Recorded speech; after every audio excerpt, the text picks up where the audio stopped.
Hello friends, स्वागत है आप सभी का home science classes with Mohini ma'am में। आज की जो क्लास है उसमें हमारे जो प्रश्न हैं वो उपचारात्मक पोषण के होंगे, मतलब न्यूट्रिशन साइंस का ये प्रैक्टिस सेट है। ठीक है, तो और यूथ के प्रश्न हैं, ये सारे प्रश्न बेशक यूथ के हैं लेकिन आपको एक्स्ट्रा चीज़ें भी इसमें है जो है देखने को मिलेंगी। ठीक है, बिल्कुल क्लियर एक्सप्लेनेशन मिलेगी जिससे आपके हमेशा 2-4 पॉइंट एक्स्ट्रा ही तैयार रहें। ठीक है, तो स्टार्ट करते हैं क्लास को। और अच्छा लगे तो भाई सभी लोग शेयर कर दीजिएगा एक बार सेशन को, और ज़्यादा से ज़्यादा सब्सक्राइब जो है करिएगा जिससे मेरे चैनल जल्दी से मतलब उसकी रैंक ऊपर जाए। ठीक है, तो क्वेश्चन 1 है, चिरकालिक वृक्क खराबी के पोषणीय प्रबंधन आहार में निम्नलिखित वर्जित नहीं है। जो वृक्क जैसे कि आप जानते हो जो समस्याएं होती हैं हमारे आंतरिक अंगों से संबंधित, वो कुछ एक्यूट टाइप की होती हैं और कुछ क्या होती है क्रोनिक टाइप की होती हैं। तो जो दीर्घकालीन होते हैं या जिनमें मतलब काफ़ी लंबे समय तक वृक्क की प्रॉब्लम चल रही है। ठीक है, वृक्क मतलब गुर्दा आप जानते हो कहते हैं इसको, ठीक है ना, या फिर हम किडनी कहते हैं इसको। तो ये हम उसी की बात कर रहे हैं, जिगर भी कहते हैं इसको, बहुत सारे नाम है। तो यहाँ पर बात कर रहे हैं हम किसकी, वृक्क या किडनी की बात कर रहे हैं, गुर्दे की बात कर रहे हैं। तो जब इसमें कोई लंबी प्रॉब्लम होती है तो क्या होता है, क्या चीज़ इसमें से जो है बैन नहीं की जाती है न्यूट्रिशन में, क्या प्रोटीन को बैन नहीं किया जाता, पानी को बैन नहीं किया जाता, कार्बोहाइड्रेट को बैन नहीं किया जाता, या सोडियम को। आप सभी लोग अच्छे से जानते होंगे जो फिल्ट्रेशन का काम हमारे शरीर में गुर्दे करते हैं। कोई भी चीज़ का प्यूरिफिकेशन का काम होता है गुर्दों के माध्यम से। ठीक है, जो वृक्क होता है इनकी जो सूक्ष्मतम इकाई होती है उन्हें तो नेफ्रॉन्स कहते हैं, आप सभी जानते हो, लेकिन इनमें पाए जाते हैं ग्रेव्यूनेल्स। ठीक है, ग्रेव्यूनेल्स जो पाए जाते हैं वो क्या करते हैं किसी भी चीज़ को फिल्टर करने का काम करते हैं। ठीक है, ग्रेव्यूनेल्स जो पाए जाते हैं ये किसी भी चीज़ को फिल्टर करने का काम करते हैं। तो यहाँ पर प्रोटीन का भी होता है फिल्ट्रेशन, यूरिक एसिड में मतलब प्रोटीन चेंज होकर जो वेस्ट चीज़ें होती हैं वो बाहर निकल जाती हैं। ठीक है ना, अमोनिया है, यूरिक एसिड है, ये सारी चीज़ें क्या करता है वृक्क उत्सर्जित कर देता है, मतलब मूत्र के माध्यम से बाहर कर देता है। ठीक है, पानी हो गया, क्योंकि किडनियाँ ख़राब है ना तो प्रोटीन भी का भी काम नहीं कर पाएगा, लोड उस पर पड़ेगा, पानी भी नहीं वो फिल्टर कर पाएगा, क्योंकि यहाँ पर क्या चिरकालिक वृक्क खराबी की बात हो रही, मतलब लंबे समय से वृक्क जो है ख़राब है। ठीक है, तो यहाँ पर क्या है, सोडियम भी आप जानते हो है ना, सोडियम भी वृक्क किडनी के लिए नुकसानदायक होता है। तो यहाँ पर कार्बोहाइड्रेट जो है इस समय ज़्यादा से ज़्यादा कार्बोहाइड्रेट से ऊर्जा देने का काम करना चाहिए। क्योंकि लंबी बीमारी है। ठीक है, लंबे समय से ये समस्या है जिससे ना तो वृक्क प्रोटीन का पाचन कर पाएगा सही से, ठीक है, फिल्ट्रेशन वगैरह कर पाएगा, ना ही पानी का ना ही सोडियम को वो मतलब लोड को झेल पाएगा। तो यहाँ पर कौन सा सी ऑप्शन आपका बिल्कुल करेक्ट हो जाएगा, ऑप्शन नंबर ए। ठीक है, बढ़ते हैं आगे, क्वेश्चन नंबर 2 की बात करते हैं।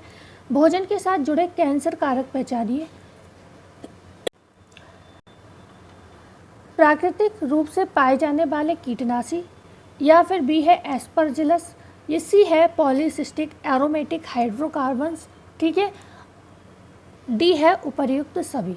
तो यहाँ पर अगर हम बात करें जो कैंसर कारक हैं, तो कैंसर सबसे बड़ी बात है, कैंसर कब होता है, जब हमारी कोशिका जो सेल डिवीज़न होता है, आप जानते हो शरीर में प्रतिदिन हर व्यक्ति में, और ख़ासतौर से जो छोटे बच्चे होते हैं जिनकी ग्रोथ हो रही है उनमें सेल डिवीज़न चलता रहता है। ठीक है ना, लेकिन यही सेल जो डिवीज़न है बहुत तेज़ी में होने लगे, और वो भी किसी विशेष स्थान पर ही बहुत तेज़ी से होने लगे, तो वो क्या होते हैं वहाँ पर बहुत गांठ बन जाती है, क्योंकि बहुत सारी कोशिकाएं बन गई, इकट्ठी हो गई एक ही जगह पे, तो वो गांठ बन जाती है और वो गांठ कैंसर कहलाती है। ठीक है ना, तो इतना तो आपको पता ही होगा। तो इसमें पहला भी सही है, प्राकृतिक रूप से पाए जाने वाले कीटनाशी, ये भी कैंसर के कारक है। एस्परजिलस भी कैंसर का कारण जो है ये हो सकता है। और बकाया बात करेंगे पॉलीसिस्टिक एरोमेटिक हाइड्रोकार्बन्स की, तो ये भी जो है भोजन से जुड़े ये सारे कैंसर कारक हैं। अगर कहते हैं आप भोज्य पदार्थ में जो भी आप फल फ्रूट्स लेते हो, तो अगर आप उसमें फलों को शामिल करते हो, कलरफुल फल जो होते हैं, ऑरेंज हो गया मतलब ऑरेंज कलर के, रेड कलर के, ग्रीन कलर के, तो सारे कलर आप येलो कलर मिक्स करके अगर फल खाते हो सभी वैरायटी के, ठीक है, फल खाते हो, तो कहीं ना कहीं कैंसर जो है आपका होने का खतरा बहुत ज़्यादा कम हो जाता है। ठीक है, नेट में भी ऐसा प्रश्न बना हुआ है। आगे बात करते हैं क्वेश्चन नंबर 3 की। परिधीय आंतरिक पोषण पोषणीय सहायता का एक माध्यम है जिसमें आंतरिक विलयन सीधे डैश में डाला जाता है।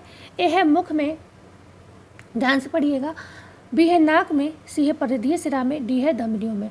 देखो नॉर्मली हम बात करें जो डाइट मुंह द्वारा ही ली जाती है, लेकिन कई बार ऐसी कंडीशन हो जाती है जो कोई भी व्यक्ति है वो मतलब मुंह के माध्यम से खाने में असमर्थ होता है कोई भी चीज़। तो मेनली अगर हम बात करें, अगर हम इसका क्लासिफिकेशन करें आहार ग्रहण करने का, तो हम इसको दो तरीके से कैटेगराइज कर सकते हैं। ठीक है, आहार को ग्रहण करने की दो विधियां हो सकती हैं। एक कौन सी हो सकती है? एक हो सकती है सामान्य विधि, ठीक है, जो नेचुरल प्रोसेस है। आप जानते हो हम सामान्य में कौन आएगा?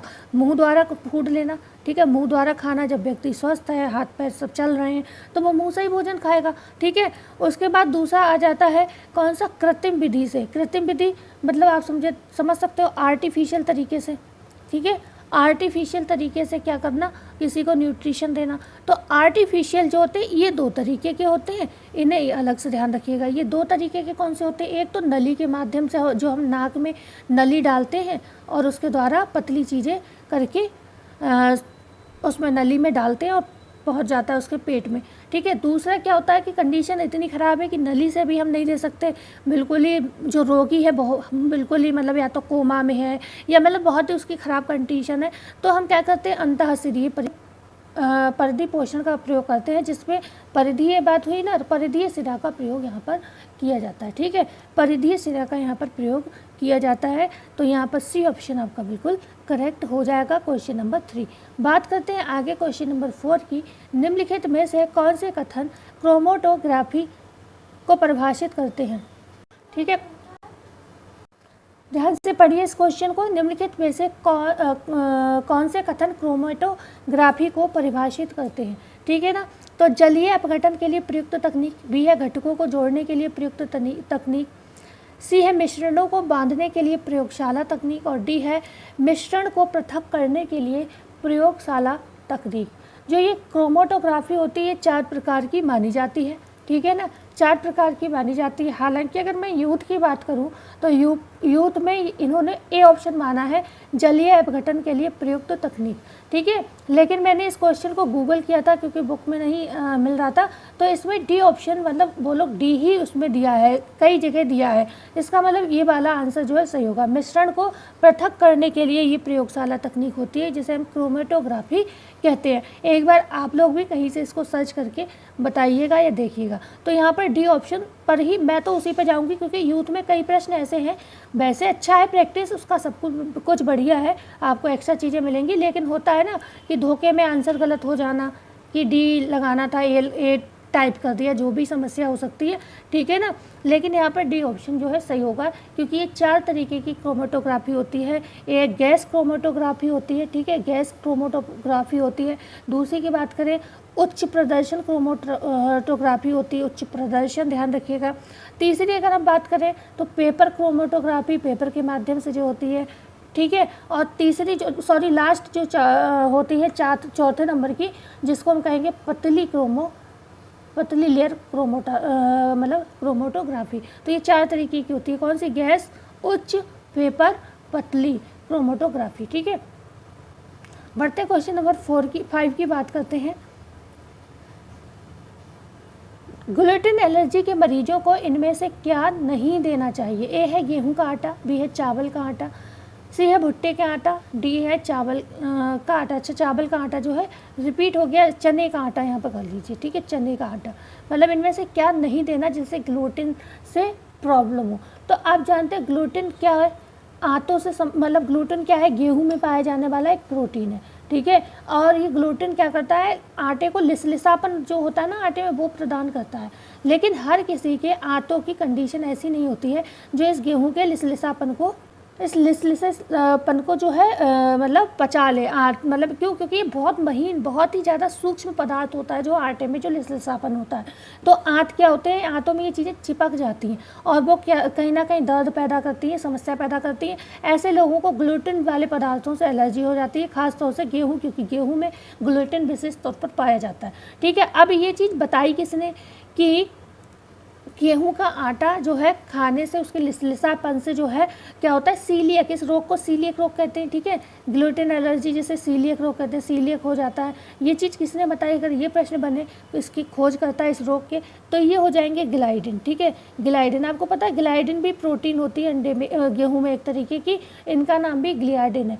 ग्लियाडिन या फिर ग्लाइडिन इनको बोल सकते हैं, ग्लियाडिन इनका नाम है, ग्लियाडिन, इंग्लिश में ग्लियाडिन दिया हुआ है। ठीक है, तो इसको नोट कर लीजिएगा, ये इस रोग की खोज करता है। ओके, इन्हीं ने बताया। और किसको होता है, ये बच्चों को भी हो सकता है और वयस्कों को भी हो सकता है, ऐसा नहीं खाली बच्चों को होता है, वयस्कों प्लस वयस्क दोनों को ये रोग होता है। ओके, ग्लूटीन से एलर्जी वाला रोग दोनों को होता है, बच्चों को भी और वयस्कों को भी।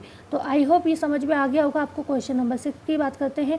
आंतरेतर पोषण का क्या अर्थ है, नासिक नली से भोजन कराना, नस द्वारा भोजन कराना, अनुपूरक पोषण देना या फिर सूखा भोजन देना। अभी हमने जस्ट कुछ ही देर पहले आपको ये वाला प्रश्न कराया था, ये वही प्रश्न है, नासिक नली से भोजन कराना। ठीक है, ए ऑप्शन यहाँ पर सही हो जाएगा। बढ़ते क्वेश्चन नंबर 7 की तरफ। ORS का पूर्ण रूप क्या है, ओरल रेगुलेशन सॉल्ट। ओके, आगे अगर हम बात करते हैं ओरल रेटेड सॉल्ट, सी है ओरल रिहाइड्रेशन सॉल्ट, डी है ओरल रिव्यू लोशन सॉल्ट। एक बार सभी लोग चैनल को शेयर कर दीजिएगा।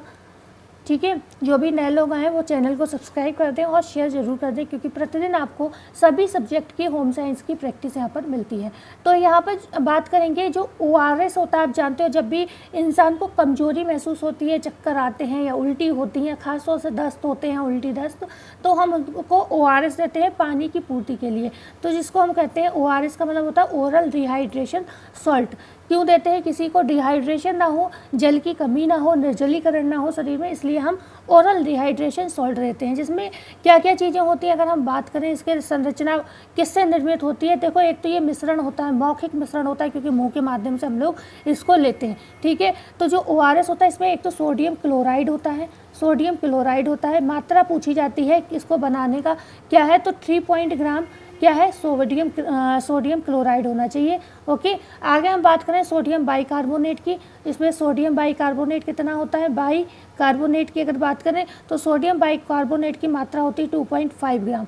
ओके, और यहीं पर बात करें पोटेशियम कितना होता है, इसमें पोटेशियम क्लोराइड कितना होता है, अगर उसकी बात करें, पोटेशियम क्लोराइड की बात करें कितना होता है, तो ये 1.5 ग्राम होता है, 1.5 ग्राम होता है। ग्लूकोज इसमें 20 ग्राम होता है सर। ठीक है, ग्लूकोज जो होता है सबसे ज़्यादा होता है, 20 ग्राम होता है, और ग्लूकोज की वजह से ही ये दिया भी जाता है, मेनली की ताकत व्यक्ति की बनी रहे। ठीक है ना, और वही बात होती है, एक पैकेट है जो भी मेन पैकेट आता है, उसको 1 लीटर पानी में, उबले हुए पानी में घोला जाता है। ओके, 1 लीटर पानी के हिसाब से एक पैकेट आता है, उसको उबाल कर और ये घोल दिया जाता है, जिससे 3.5 ग्राम सोडियम क्लोराइड व्यक्ति को मिल जाता है, सोडियम बाइकार्बोनेट 2.5 ग्राम मिल जाता है, पोटेशियम क्लोराइड 1.1.5 ग्राम मिल जाता है, और ग्लूकोज 20 ग्राम मिल जाता है। तो ये इसका रेशियो पूछा जाता है। हो सकता है आपसे अलग अलग पूछ ले, थोड़ा सा लेवल हाई करने को, कि ORS में सोडियम क्लोराइड कितना होता है, ग्लूकोज कितना होता है, तो इन्हें याद कर लेना। ओके, बढ़ते हैं हम आगे। क्वेश्चन नंबर 8 की बात करेंगे। ऑन्कोलॉजी किस रोग के निदान एवं उपचार है, मतलब ऑन्कोलॉजी जो है किस रोग का निदान या उपचार है, क्या ये तपेदिक का है, वृक्क रोग का है, कैंसर का है या एड्स का है। तो जो ऑन्कोलॉजी होता है ये किसका, कैंसर का इलाज करता है। ठीक है, सी ऑप्शन हमारा करेक्ट हो जाएगा और क्वेश्चन नंबर 8। ओके, बढ़ते क्वेश्चन नंबर 9 की तरफ। बुजुर्गों के इलाज को क्या कहते हैं, क्या क्रॉसिंग एज कहते हैं या परिपक्वता कहते हैं, जरा चिकित्सा कहते हैं या टूट फूट कहते हैं। ठीक है, तो जो बुजुर्गों के इलाज की बात करें तो इसको तो जो कहते हैं हम बताएंगे। बात करते हैं क्रॉसिंग एज क्या होती है। जो क्रॉसिंग एज आपकी मतलब होती है, जैसे अलग अलग उम्र के लोगों के बीच जो संबंध स्थापित करने की बात हो, ठीक है, या इंटरेक्शन की बात हो, तो हम उसको क्या कहते हैं, क्रॉस एज। ठीक है, अलग अलग लोगों के संबंधों का अध्ययन अगर करो आप, ठीक है, या उनको इंटरेक्ट करो, दोनों को, उनके संबंधों के अध्ययन को कहते हैं। ये अलग अलग लोग होते हैं, मतलब अलग अलग कैटेगरी की। जैसे बड़े बच्चे आप जानते हो, जैसे अगर हम बात करें क्रॉसिंग एज टीचिंग की बात करें, तो इसमें क्या होते हैं, जो मान लो मेरे सीनियर हैं, ठीक है, मेरे सीनियर हैं, वो क्या करेंगे, अपने छोटे बच्चों को, अपने से छोटे बच्चों को पढ़ाएंगे। स्कूलों में कई बार ऐसा होता है कि टीचर नहीं आते हैं, तो बड़ी क्लास के किसी बच्चे को भेज दिया, सिंसियर बच्चे को, कि जाओ तुम अपने से छोटे क्लास को पढ़ाओ। ठीक है, तो क्या है, अलग अलग एज के लोग होंगे ना, तो अलग अलग उम्र के जो लोग होते हैं उनके बीच संबंध या इंटरेक्शन को बढ़ाने के लिए। ओके, तो यहाँ पर इसका समझ में आया। परिपक्वता आप जानते हैं मैच्योरिटी होती है, कोई भी व्यक्ति जब जीवन में धीरे सीखता है तो उसके अंदर मैच्योरिटी आती है ना। तो यहाँ पर बुजुर्गों का जो चिकित्सा होती है उसको हम जरा चिकित्सा कहते हैं। इसमें क्या होता है, बुजुर्गों की देखभाल, ज़रूरी जो उनकी चिंता होती है लोग करते हैं, जिसको हम जरा चिकित्सा कहते हैं। उनकी व्यवहार को समझने की कोशिश करते हैं, उनकी भावना को समझने की कोशिश करते हैं। ये सारी चीज़ें क्या होती हैं, जरा चिकित्सा में आती हैं। और टूट फूट आप जानते हो, टूट फूट अगर नॉर्मली बात करें शरीर में होना तो मतलब कोशिकाओं में टूट फूट होना जो होता है ऐसे कह सकते हो, मतलब उसका कोई एक सब टूट फूट के साथ कुछ जुड़ा तो है नहीं जिसको हम कह दें कि वाला मतलब टूट फूट तो कुछ भी हो सकता है, कोई भी चीज़ टूट फूट हो सकती है, तो उससे कोई मतलब नहीं है। 10 नंबर के क्वेश्चन की बात करें, लीवर सिरोसिस के लिए प्रस्तावित आहार है। ए है अधिक श्वेतसार और अधिक सोडियम, बी है कम प्रोटीन तथा कम श्वेतसार, सी है कम श्वेतसार तथा अधिक सोडियम, या फिर डी अधिक प्रोटीन तथा कम सोडियम। क्वेश्चन को देखिए, लीवर सिरोसिस की यहाँ पर बात हो रही है। तो ये जो आपके यकृत संबंधी रोग होते हैं, अगर इनको भी क्लासिफिकेशन कर, यकृत से संबंधित बहुत सारे रोग होते हैं, ठीक है। लेकिन अगर हम बात करें तो दो मेनली जो रोग होते हैं उनकी करेंगे। एक होते तीव्र रोग, बही वाली, जैसे अभी हमने वृक्क में पढ़ा था, एक्यूट डिसीज़ जो हैं उनको कहते हैं। और दूसरी होती है आपकी दीर्घकालिक, जिन्हें हम क्रोनिक या सीलियक कहते हैं, सिरोसिस कहते हैं, ठीक है, सिरोसिस रोग कहते हैं, जो आपके दीर्घकालिक होते हैं। 2 तरीके के होते हैं। तो यकृत भी आप जानते हो, यकृत की जो रीजनरेशन पावर होती है इतनी ज़्यादा, जैसे जीभ होती है, आप चाय पीते हो, अगर जल जाए एकदम से, चाय से कभी कभी हम गर्म चाय पी लेते हैं, एकदम से जल जाती है, लेकिन एक जीभ उतना अगर कोई और अंग जले तो वो समझो उसमें छाला पड़ जाए, लेकिन जीभ क्या है, थोड़ी देर बाद खुद रीजनरेट हो जाती है। तो जो जीभ होती है वो सेकंड नंबर पर जनरेशन की इसमें क्षमता होती है। और जो यकृत होता है, कहते हैं यकृत किसी को जब तक कतई उसकी हालत ख़राब नहीं हो जाती तब तक बताता ही नहीं है कि वो बीमार है, ठीक है। क्यों? क्योंकि यकृत में रीजनरेशन की पावर होती है, उसमें कोई दिक्कत होती है वो अपने आप को खुद ही हील कर लेता है, क्योंकि इसमें स्टोरेज होता है ग्लाइकोजन को का, मतलब ग्लूकोज का स्टोरेज होता है। तो इसमें कहीं ना कहीं एनर्जी की कमी हो नहीं पाती है और ये धीरे धीरे अपने आप को ठीक कर लेता है। लेकिन जब इसकी हालत बिगड़ती है, एक लिमिट होती है ना किसी भी चीज़ की, तो क्या होता है, फिर वो एक लंबी बीमारी में खिंच जाती है, जिसको हम दीर्घकालिक क्रोनिक कहते हैं, और इसको सिरोसिस भी कहते हैं। तो यहाँ पर होता क्या है, जो सक्रिय तंतु होते हैं, जो भी यकृत के सक्रिय तंतु होते हैं, वो क्या होते हैं, टूटने लगते हैं, ठीक है ना। और उनकी जगह क्या आ जाता है, रेशे युक्त संयोजी पदार्थ आ जाते हैं, ठीक है। रेशे युक्त होते हैं ये संयोजी पदार्थ। तो कभी भी पूछा जाए जो लीवर सिरोसिस होता है तो किस चीज़ को कहते हैं, तो जब हम सक्रिय तंतु जो ऊतक के होते हैं वो टूटने लगे, विघटन होने लगे, और उसके स्थान पर रेशे युक्त पदार्थ या संयोजी ऊतक आके उनकी जगह ले लें और यकृत मतलब बीमार हो जाए, ख़राब हो जाए, ठीक है, तो उसको हम क्या कहते हैं, लीवर सिरोसिस कहते हैं। ये होता भी कई प्रकार का सिरोसिस, जैसे एक तो विषाणु वाला होता है, एक अल्कोहल से होने वाला यकृत सिरोसिस होता है, मतलब कोई विषाणु का इफेक्ट है उससे यकृत सिरोसिस हो गया, लंबे समय तक बीमारी यकृत की नहीं जा रही है, या फिर आप अल्कोहल बहुत ज़्यादा लेते हो उस वजह से हो गई, या फिर आप औषधि वगैरह बहुत लेते हो, जैसे कि हम लोग नॉर्मली पैरासीटामोल वगैरह ले लेते हैं, बुखार की गोलियां, तो ये भी औषधि होती हैं, ये भी कहीं ना कहीं लीवर को इफ़ेक्ट करती हैं जाके, ठीक है ना। तो ऐसी बहुत सारी चीज़ें हैं जो मतलब, या फिर पोषण की कमी से भी चीज़ें हो जाती हैं, ओके। तो यहाँ पर क्या हो जाएगा, कम प्रोटीन तथा कम सोडियम युक्त आहार देना, ठीक है। अधिक प्रोटीन तथा कम सोडियम युक्त आहार देना, यहाँ पर डी ऑप्शन जो है सही है, ठीक है।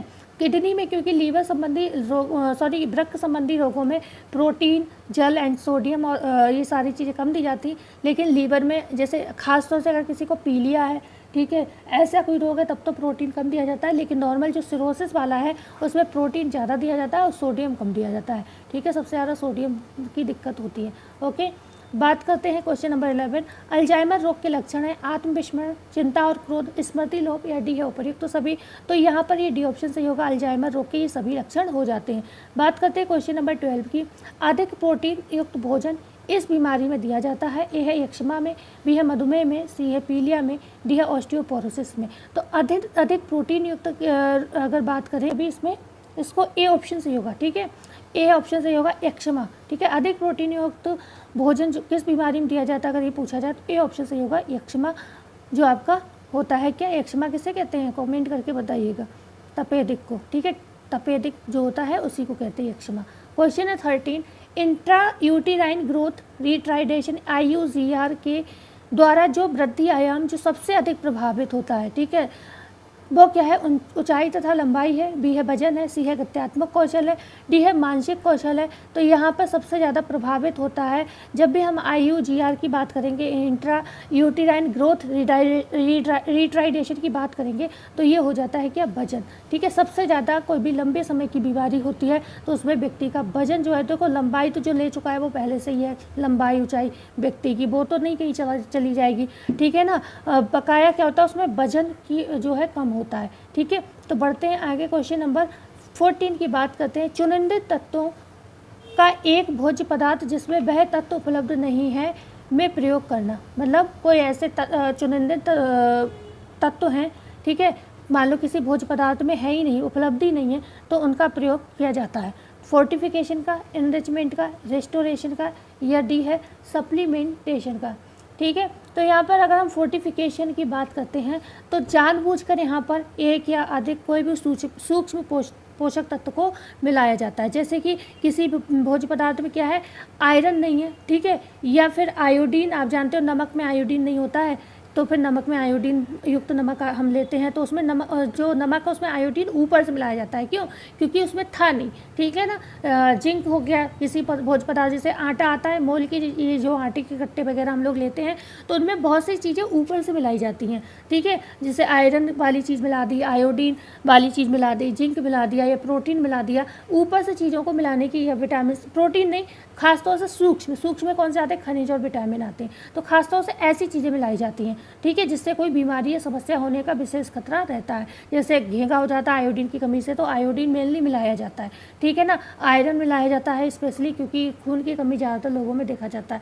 तो ऐसी चीज़ अगर बात करें तो ये फोर्टिफिकेशन में होता है। इनरिचमेंट में भी सेम काम है, जो इनरिचमेंट होता है इसमें भी सेम काम होता है, लेकिन दोनों में डिफरेंस क्या है, फोर्टिफिकेशन और इनरिचमेंट में, ठीक है, दोनों का डिफरेंस हम बताएंगे। देखो ये जो फोर्टिफिकेशन है, इसमें जब पदार्थ में कोई पोषक तत्व या तो हो ना, या फिर कम मात्रा में हो, तब हम कोई भी चीज़ आयरन है या आयोडीन अलग से मिला देते हैं। मतलब या तो हो ही नहीं, जैसे मान लो गेहूँ है, मैं समझा रही हूँ आपको, गेहूँ में या तो क्या था, आयोडीन था नहीं, या फिर इतना कम था कि उससे किसी व्यक्ति की पूर्ति नहीं होती आहार में, तो उसमें क्या किया, हमने आयोडीन मिला दिया, समझने के लिए, ठीक है। ऐसी इनरिचमेंट की अगर हम बात करें, इसमें क्या होता है, था तो, लेकिन हमने जब गेहूं को साफ़ किया, धोया, पीसा, उसमें क्या हुआ, आयोडीन जो था या जो आयरन वाली चीज़ें थी वो नष्ट हो गई, ठीक है। क्यों, क्योंकि इसके निर्माण प्रोसेस में क्या हुआ, जब हम समृद्धिकरण या बना रहे थे, जैसे गेहूं से आटा बना रहे थे, तो उस प्रोसेस में क्या हुआ, ख़त्म हो गई वो चीज़, थी तो, लेकिन वो चीज़ कतई ख़त्म हो गई। तो जब थी और ख़त्म हो गई, मतलब नष्ट हो गई, तो हम कहीं से तो उसको देंगे ना, तो हमारी मजबूरी हो जाती है कि ऊपर से हम उसमें जो भी चीज़ की कमी हुई है वो मिला दें, ठीक है। तो यहाँ पर जब नष्ट हो जाता है, चीज़ में अवेलेबल होता है पोषक पदार्थ, लेकिन हमारा जो प्रोसेस होता है बनाने में, तो कई बार जैसे चावल को बहुत ज़्यादा धो दो तो उसका थायमीन नष्ट हो जाता है, तो हम ऊपर से फिर अलग से थायमीन मिलाएं उसमें, तो ऐसे समझ सकते हो। तो उसको हम इनरिचमेंट कहते हैं। ये डिफरेंस होता है दोनों का,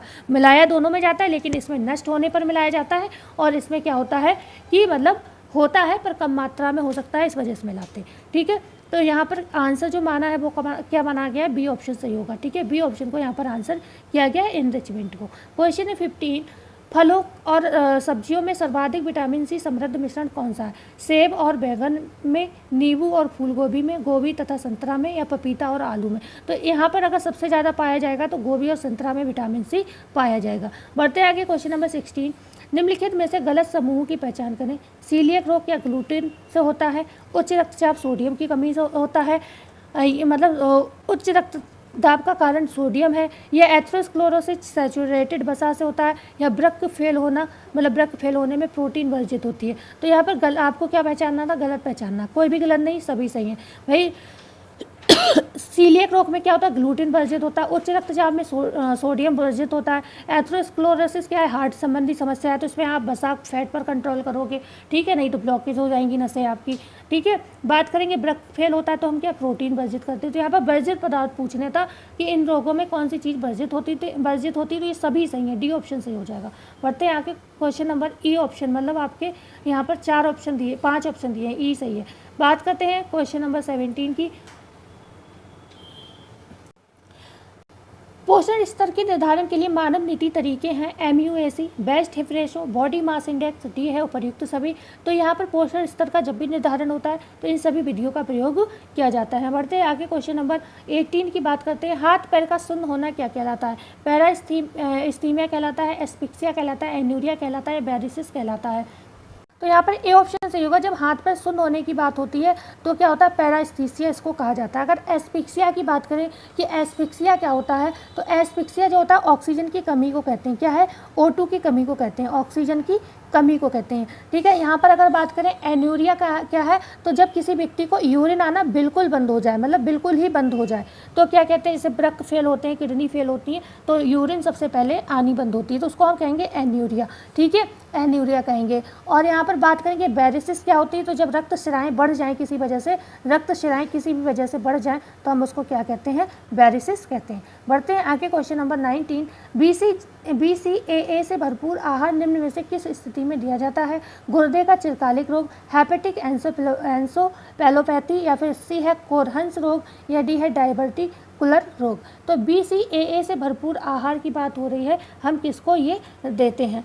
तो ये हम बी ऑप्शन सही होगा, हेपेटिक एंसोफिलोपैथी वाले लोगों को देते हैं। बढ़ते हैं आगे, क्वेश्चन नंबर 20 की बात करते हैं। गलत कथन पहचानना है। नेफ्रोसिस क्या गुर्दा से संबंधित है? डायबिटीज़ क्या अग्नाशय से संबंधित है? एथेरोस्क्लेरोसिस क्या हृदय से संबंधित है? सीलिएक क्या लीवर से संबंधित है? तो यहाँ पर गलत आपको पहचानना था, तो कौन सा है? डी, सीलिएक लीवर से नहीं, आंतों से संबंधित रोग है, जिसमें क्या होता है? गेहूँ या ग्लूटेन वर्जित होता है। ठीक है, तो नेफ्रोसिस गुर्दा में होता है, डायबिटीज अग्नाशय से संबंधित है, एथेरोस्क्लेरोसिस हृदय से संबंधित है, ये सभी सही होंगे, डी गलत होगा। क्वेश्चन है 21। निम्नलिखित में से सही सुमेल है। क्रिएटिनिन क्या गुर्दा में पाया जाता है? बिलिरुबिन क्या यकृत में पाया जाता है? T3 T4 थायराइड में टेस्ट होता है, या फिर डी है उपर्युक्त सभी। तो यहाँ पर भी आपका सभी सही है। कैसे सही है? जो क्रिएटिनिन होता है वो गुर्दा संबंधी जब रोग होने पर क्या होता है? बढ़ जाता है। ठीक है, तो ये भी सही है। आगे बात करेंगे बिलिरुबिन क्या होता है? जब पीलिया वगैरह होता है तो बिलिरुबिन की मात्रा बढ़ जाती है। ठीक है, तो ये भी सही होगा। T3 T4 थायराइड में टेस्ट होता है, डी यहाँ पर बिल्कुल सही हो जाएगा। बढ़ते हैं आगे, क्वेश्चन नंबर 22। पोषणता का स्तर मापने के लिए निम्न में से किन विधियों का उपयोग होता है? भोजन सर्वेक्षण का, एंथ्रोपोमेट्री का, या नैदानिक परीक्षण का, या डी है यहाँ पर सभी सही होगा। तो बिल्कुल यहाँ पर सारी विधियों का प्रयोग किया जाता है जब पोषण स्तर का मापन किया जाता है। भोजन का सर्वेक्षण भी किया जाता है, एंथ्रोपोमेट्री और नैदानिक परीक्षण भी किया जाता है। बढ़ते हैं आगे, क्वेश्चन नंबर 23। राइबोफ्लेविन में थायमिन की कमी होने वाली समस्या है, मतलब थायमिन की कमी से कौन कौन सी समस्या होती है? मतलब राइबोफ्लेविन, ध्यान से पढ़िएगा क्वेश्चन को। राइबोफ्लेविन बात थायमिन की कमी से, यहाँ पर बा कर लीजिएगा, थायमिन की कमी से होने वाली समस्या है। ऑस्टियोपोरोसिस, दस्त, मानसिक समस्या व त्वचा रोग, एंगुलर स्टोमेटाइटिस व चिलोसिस, या डी है उपर्युक्त सभी। तो डी पर मत चले जाइएगा, क्योंकि जो ऑस्टियोपोरोसिस होता है वो मेनली कैल्शियम की कमी से माना जाता है। ठीक है ना, या फिर विटामिन डी की कमी से या फिर कैल्शियम की कमी से होता है। ठीक है, आगे बात करेंगे जो दस्त और मानसिक समस्या है ये नियासिन की कमी से होता है, विटामिन B3 की कमी से होता है। तो यहाँ पर बी ऑप्शन भी सही नहीं है, सी ऑप्शन सही होगा। एंगुलर स्टोमेटाइटिस या चिलोसिस जो होते हैं आपके राइबोफ्लेविन या थायमिन की कमी से होता है, तो सी ऑप्शन सही हो जाएगा। क्वेश्चन है 24। क्वाइलोनिकिया व हाइपोक्रोमिक रोग होता है विटामिन ए की कमी से, लौह की कमी से, नियासिन की कमी से, उपयुक्त सभी। तो क्वाइलोनिकिया या हाइपोक्रोमिक जो रोग होता है वो लौह तत्व की कमी से, आयरन की कमी से होता है। नियासिन की कमी से अभी हमने बताया था जब डर्मेटाइटिस वाली प्रॉब्लम होती है, त्वचा संबंधी सारे रोग नियासिन की कमी से होते हैं। विटामिन ए की कमी से रतौंधी होता है। तो बढ़ते हैं आगे, क्वेश्चन नंबर 25 जो आज की क्लास का लास्ट प्रश्न है। निम्नलिखित में से सही पहचान करें। पॉलीडिप्सिया क्या पैनक्रियास से संबंधित है? कोलाइटिस बड़ी आंत से संबंधित है? सिप्पी भोज्य पदार्थ आभासे से संबंधित है? देखो सिप्पी भोज्य पदार्थ आप लोगों को बता दूंगा, नहीं पता हो आपको, जो सिप्पी भोज्य पदार्थ होता है ये पेप्टिक अल्सर के रोग में दिया जाता है। ठीक है, इसमें क्या होता है? दूध प्लस क्रीम को बराबर मात्रा में मिलाकर बनाया जाता है ये। ठीक है, दूध प्लस क्रीम, जब किसी को अल्सर होता है तो दूध और क्रीम उसको दी जाती है, बहुत ज़्यादा नहीं दी जाती है पर थोड़ी थोड़ी मिलाई जाती है, तो इसको हम सिप्पी आहार कहते हैं। और इसके साथ साथ क्या क्या चीज़ें होती हैं जिसमें कैल्शियम कार्बोनेट हो सकता है, कैल्शियम कार्बोनेट हो सकता है। आगे अगर हम बात करें इसमें मैग्नीशियम बाइसल्फेट, इन दोनों में से एक चीज़ को मिलाया जाता है। मैग्नीशियम बाइसल्फेट जो होता है ये दो चीज़ें मिलाई जाती है, इसको हम सिप्पी आहार कहते हैं। मतलब खासतौर से दूध और क्रीम आप याद रखो इसमें। ठीक है ना, तो यहाँ पर क्या हो जाएगा? डी ऑप्शन जो है आपका सही हो जाएगा। सही की पहचान करनी है, हाँ, डी ऑप्शन सही हो जाएगा। पॉलीडिप्सिया पैनक्रियास से संबंधित है, कोलाइटिस बढ़िया से संबंधित है, सिप्पी भोज्य पदार्थ आमाशय से संबंधित है, तो डी ऑप्शन यहाँ बिल्कुल सही हो जाएगा। तो क्लास जैसी भी लगी हो, अच्छी लगी हो तो कमेंट करिएगा, लाइक करिएगा, शेयर एंड सब्सक्राइब जरूर करिएगा। मिलते हैं कल, जब तक के लिए धन्यवाद।